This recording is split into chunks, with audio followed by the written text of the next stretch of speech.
பாருங்கள் மசாலா எப்படி இருக்குது பார்த்தீங்களா. அப்புறம் இந்த மாதிரி பிரியாணிலாம் உங்களுக்கு வேணும்னா நீங்கள் ஆர்டர் கொடுங்க, நாங்கள் எறா பிரியாணி உங்களுக்கும் செஞ்சு தரோம். இது எவ்வளோ பார்த்தீங்கன்னா 1.5 கிலோ அரிசிக்கு 1.5 கிலோ இறால் போட்டிருக்கோம். சரிங்களா, அப்படியே சரி சமமாக போட்டிருக்கோம். பாருங்கள் எப்படி இருக்குன்னு பார்க்குறீங்களா. ஏன்னா இது ஃபுல் அண்ட் ஃபுல் வந்து எறா பிரியாணி. 1 கிலோ 1.5 கிலோ அரிசிக்கு 1.5 கிலோ எறா போட்டிருக்கோம். இது மெயின் வந்து சென்னைக்கு போகுது. இந்த சாப்பாடு எங்கே போகுதுன்னு பார்த்தீங்கன்னா சென்னைக்கு போகுது. அன்றைக்கி ஏற்கனவே உங்களுக்கு ஒரு வீடியோ போட்டிருக்கேன், ஒரு அம்மாவுக்கும் அப்பாவுக்கும் சாப்பாடு போகுது அப்படின்னுட்டு. அவங்களுக்கு தான் நம்ம இப்போ சமைச்சு கொடுக்குறோம். பார்த்தீங்களா, இதில் மெயின் வந்து நம்ம சொல்லப்போனால் எந்த ஒரு கலரும் நம்ம சேர்க்கலை. சரிங்களா, எந்த கலரும் இல்லாமல் தான் நம்ம செய்கிறோம். இந்த மாதிரி பிரியாணி உங்களுக்கு வேணும்னா நீங்கள் எங்களுக்கு ஆர்டர் கொடுங்க, நாங்கள் உங்களுக்கு செஞ்சு தரோம். சரிங்களா, மீன் குழம்பு, நாட்டுக்கோழி சுக்கா, இந்த மாதிரி மட்டன் சுக்கா, இந்த மாதிரி எது தேவைன்னாலும் சொல்லுங்கள், நாங்கள் எங்கள் வீட்டு முறைப்படி உங்களுக்கு சமைச்சு கொடுக்குறோம். அப்புறம் இங்கே பாருங்கள், மீன் வறுவல்லாம் எப்படி வந்துக்கிட்டு இருக்குது. இது எல்லாமே ஆர்டருக்கு தான். மணி இப்போ ஒரு 10 மணிக்கெல்லாம் இதை கொடுத்துட்டு தான் அடுத்த ஹோட்டலுக்கு நம்ம சமைப்போம். பாருங்கள் எப்படி இருக்குன்ட்டு. சைராம் பாருங்கள், பிரியாணிக்கு மசாலா ஃபுல்லாக வதங்கிடுச்சு. நம்ம இறால்லாம் போட்டுட்டோம். பாருங்கள் எப்படி இருக்குது பார்த்தீங்களா, கலர் எப்படி இருக்குது, சூப்பராக இருக்குங்களா.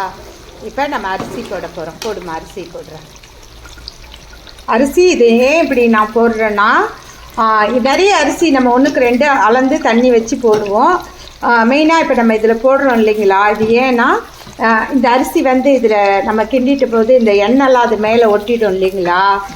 சாப்பாடு தண்ணி கிண்ணி பட்டு கொஞ்சம் போனாலுமே தண்ணியாக இருந்தாலுமே அந்த சாதம் வந்து எண்ணெயாக இருந்து நல்லா எம்மியாக இருக்கும். அதனால் கொஞ்சமாக நான் செய்யும்போது இந்த மாதிரி தான் செய்வேன். அப்புறம் இவ்வளோ தான் 1 கிலோ 2 கிலோ செய்வீங்களா அப்படின்னு கேட்டிங்கன்னா 1 கிலோ 2 கிலோ கிடையாது. நான் 20 கிலோ அரிசியிலேருந்தே தம் போடுவேன். அரிசி பிரியாணி செஞ்சுடுவேன். அந்த அளவுக்கு எல்லாமே செய்வேன். மெயினாக இதெல்லாம் எப்படி செய்கிறேன்னு கேட்டிங்கன்னா ஃபுல் அண்ட் ஃபுல்லு எங்கள் அக்கா வீட்டு சமையல். எங்கள் அக்கா எனக்கு கற்றுக் கொடுத்தாங்க. நான் எல்லாமே அவங்க செய்கிறது. ஏன்னா எல்லாமே அக்கா முஸ்லீமாக இருக்காங்க. அவங்க வீட்டில் வந்து எப்பயுமே நாங்கள் ஒரு வீட்டுக்கு சமைச்சாலே பார்த்திங்கன்னா 10 கிலோ 5 கிலோ இந்த மாதிரி எல்லாருக்கும் சாப்பாடு கொடுப்போம். அந்த மாதிரி தான். அப்போ வந்து நம்ம அக்கா வீட்டில் நின்று சமைச்சும் போது முஸ்லீம் பிரியாணி, முஸ்லீம் சாப்பாடு அப்படின்னும் போது எல்லாமே எனக்கு தெரியும். அதனால தான் நான் அவங்க எல்லாமே பாய் வீட்டு பிரியாணி, பாய் வீட்டு கல்யாண சாப்பாடுன்னு கேட்பாங்க. அந்த மாதிரி தான் இப்போ நான் செய்கிறேன். முழுக்க வந்து இது எல்லாமே எங்கள் அக்கா வீட்டில் நான் கற்றுக்கிட்டது. செய்வேன், நானும் பிரியாணி செய்வேன். இருந்தாலும் நம்ம ஒரு 20 கிலோ அரிசி என்னடா இவ்வளோ பெருசாக சொல்லி அக்கா வீட்டில் முஸ்லீம்ன்றதுனால நம்ம வந்து சாப்பாடெல்லாம் எவ்வளோ வேணாலும் நின்று சமைச்சிடுவேன். கை வேலைக்கு மட்டும் ஆள் இருந்தால் போதும். ஒரு 20 கிலோ அரிசி கூட தம் போட்டுடுவேன்.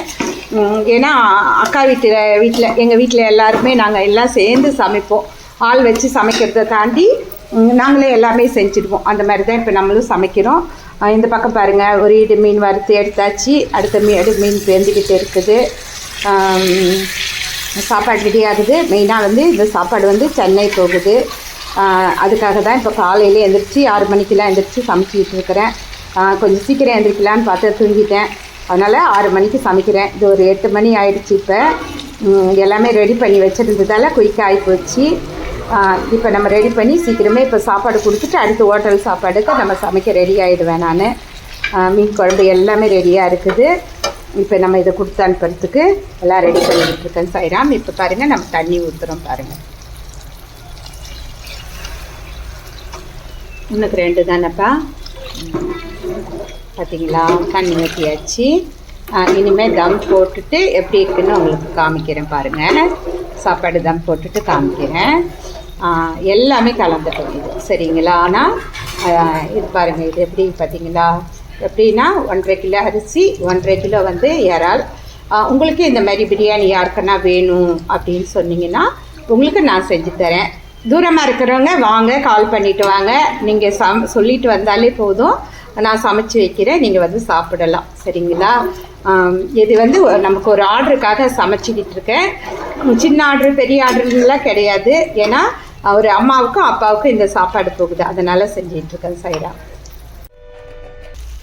சைராம் பாருங்கள், இப்போ ஃபைனல் முடிஞ்சு போச்சு. இப்போ நம்ம வந்து புதினா மல்லி எல்லாமே போட்டு ஃபைனல் பண்ணிட்டோம். இப்போ வந்து பிரியாணி எப்படி இருக்குன்னு பாருங்கள். ரெண்டாவது என் அன்பு உறவுகள் விருத்தாச்சலம் அப்புறம் எங்கே இருந்தாலும் பரவாயில்ல, இது இந்த சாப்பாடு மெயினாக வந்து சென்னை போகுது. வந்து வேணுன்றவங்க எங்களுக்கு ஆர்டர் கொடுங்க, நாங்கள் உங்களுக்கு எங்களுக்கு வீட்டு சைராம் வணக்கம். பாருங்கள், மீன் வறுவல் ரெடியாக இருக்குது. அப்புறம் பார்த்திங்கன்னா நம்ம மீன் குழம்பும் நம்ம இப்போ வந்து சென்னை போகுது. இப்போ மீன் குழம்பு, அப்புறம் பார்த்திங்கன்னா இறால் பிரியாணி, அப்புறம் மீன் வறுவல், இதெல்லாம் நமக்கு இப்போ ஆர்டரு. இது சென்னை போகுது. மெயினாக வந்து நான் இது முழுக்க முழுக்க செஞ்சு வீடியோ போட்டிருக்கேன், எடுத்து வச்சுருக்கேன், உங்களுக்கு அடுத்து போடுறேன் பாருங்கள். இப்போ இது முடிச்சுட்டு நம்ம அடுத்து சமைக்கணும், சரிங்களா? அதனால் சிம்பிளாக போட்டுட்டு இப்போ நான் வீடியோ முடிச்சுட்டு இந்த சாப்பாடு பார்சல் கட்ட ரெடி ஆகிறேன். அப்படியே சமமாக செஞ்சுருக்கோம். உங்களுக்கு இது மாதிரி யாருக்குன்னா பிரியாணி அப்புறம் கறி வறுவல் இந்த மாதிரி குழம்பு எதுனா தேவைன்னா சொல்லுங்கள். மெயின் வந்து இது சென்னை போகுது. நன்றி, வணக்கம். ஓம் சைராம், ஜெய் சாய்ராம்.